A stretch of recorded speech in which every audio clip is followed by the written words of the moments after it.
নমস্কার, এসপিইএন চ্যানেলে আপনাদের স্বাগত। গতকাল এই রাস্তাতেই কয়েকবার জুড়ে পুলিশ এসি ক্লাব সেখানকার বিজয় সম্মেলনীতেই প্রথম আমি জানতে পেরেছিলাম, একটা আওয়াজ পেয়েছিলাম কিছু একটা ঘটতে চলেছে।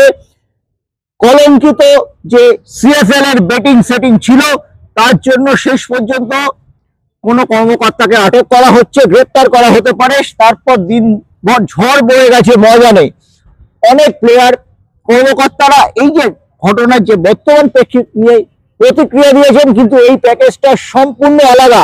আমরা কথা বলবো 90 দশক এবং এই শতাব্দীর প্রথম 4-5 বছর ময়দানে যিনি প্রায় টানা 15-16 বছর খেলেছেন, টালিগঞ্জ অগ্রগামী, পিয়ারলেস এবং তার আগে বালি প্রতিভা মতো টিমে যেখান থেকে আস্তে আস্তে উঠে এসেছেন। তখনকার যে গোটাপ, সেই সিস্টেমটা কি ছিল, আর এখন এখানে যেখানে প্লেয়াররা ডাইরেক্ট ইনভলভ হয়ে যাচ্ছে টাকার বিনিময়, যেখানে একটা চক্র কাজ করছে, সেই যে এই যে গোটাপের বিবর্তন, এই যে গোটাপ থেকে বেটিং সেটিং, এই যে ট্রানজিশন, এই ব্যাপারটা আমি রাজীব ব্যানার্জির কাছ থেকে শুনে নেব। রাজীব, তোমার অভিজ্ঞতা থেকে আমাদের বলো দর্শক শ্রোতাদের জন্য কিভাবে হলো। আমাদের সময় যেটা ছিল সেটা তখন যেটা হতো সেটা হচ্ছে যে কোনো টিম রেলিগেটেড হয়ে যাচ্ছে, মুখ চেনাচেনি, ভালোবাসাবাসি, অমুক কোচ আমার বন্ধু, এই জায়গায় টিম রেলিগেশন হয়ে যাচ্ছে, তখন সেটা তার টিমকে সেভ করার পরে এই টিমটা যাতে রেলিগেটেড না হয় তার জন্য অনেক সময় পয়েন্ট দেওয়া নেওয়া, পয়েন্ট ছাড়া এইসব হতো। কিন্তু তখনকার বিষয়টা ছিল একরকম, তখন তো ওই বেটিং সেটিং এর ব্যাপার স্যাপার ছিল না। তো এখন যেটা এসেছে, এখন যেটা খুব প্রত্যক্ষভাবে এসে গেছে এবং কালকে তারা অ্যারেস্ট হয়েছে। এবং বিষয়টা হচ্ছে এখন যদি এমনি আমাদের বাংলার ফুটবলের এই অবস্থা, বাংলার ফুটবলে বাঙালি ছেলে নেই, আমরা ডার্বি করে চেঁচাই, ডার্বির যে সেন্টিমেন্ট, সেই সেন্টিমেন্টটাই হয় না যদি বাঙালি ছেলে না থাকে। কারণ আমরা আগে পাড়াতে দেখতাম যে এই পাড়াতে অমুক ছেলে খেলছে, সে অমুক ছেলে খেলছে, তাকে দেখে আরো 10টা এগিয়ে আসতো, উদ্বুদ্ধ হতো। জিনিসটাই নেই এখন। তো এই ডার্বি কথাটা লোকে বলে ঠিকই, কিন্তু যে বা যারা আজকে খেলে, আজকে ইস্টবেঙ্গল মোহনবাগানের মতন টিমে, ইস্টবেঙ্গল মোহনবাগান মাওবাড়ানের মতন টিমে খুঁজলে দেখা যাবে একটা কি দুটো বাঙালি ছেলে আসছে, এবং তারাও ফার্স্ট টিমে অনেক সময় আসেও না। তো ন্যাচারালি তাদের কাছে ডার্বি বা ইস্টবেঙ্গলের যে সেন্টিমেন্ট সেটা কোনো কাজ করে না, কারণ তাদের কাছে তারা পয়সা নিয়ে খেলছে, তারা খেলবে, তাদের কাছে 4-5টা সমান ম্যাচের মতন, এটাও তাই। কিন্তু এরকম জায়গা থেকে দাঁড়িয়ে যদি আজকের ফুটবলে বেটিং সেটিং শুরু হয়, পয়সা করি নেওয়া নিয়ে যদি আজকে এই ধরনের হয়, তাহলে তো পশ্চিমবাংলার ফুটবলের অন্ধকার তো এমনিই ঘনিয়ে গেছে, আর কিছু থাকবে না। কারণ দেখো, যত সিনিয়র প্লেয়াররা বলুন, আইএফএর যে প্রচেষ্টা, আজকে সব থেকে ফার্স্ট আমার জানা, তুমি এই খবরটা কালকে করেছিলে, খবরটা আমি দেখেছি, এবং অনেকে আজকের দিনে সবাই সব চ্যানেলগুলো খবরটা করেছে।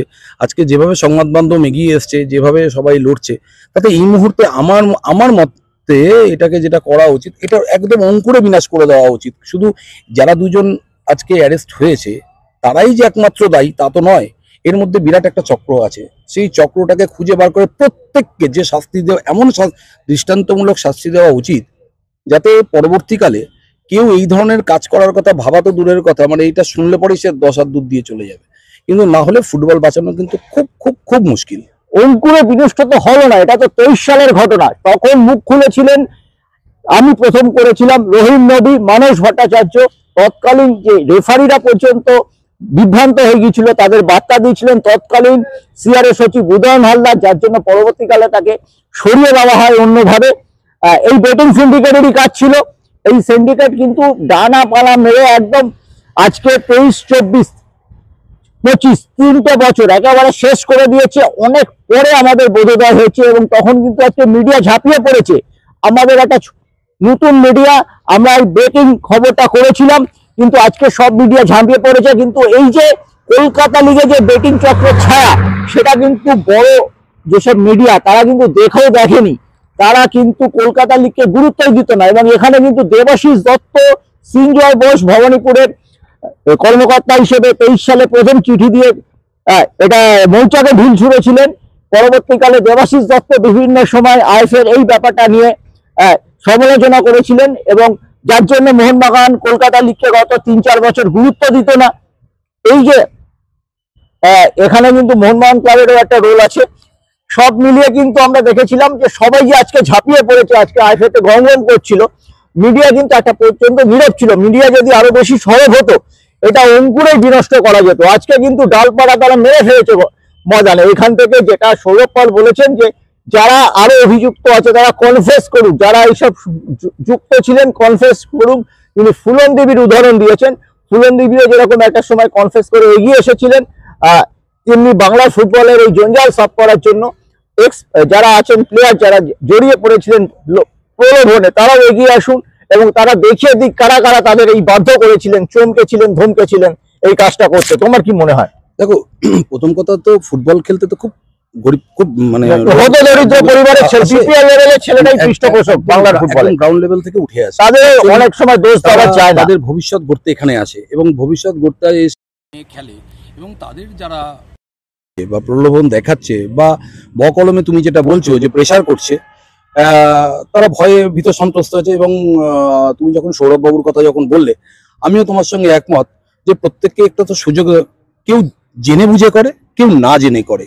অ্যাকচুয়ালি যারা প্লেয়ার তারা তো খেলতে এসেছে, তাদের তো বাই প্রেসার করানো হয়েছে, তো তাদের সুযোগ পাওয়াটা অবশ্যই জরুরি। তাদেরকে ডেকে তাদেরকে কনফেস করার একটা সুযোগ দেওয়া হোক।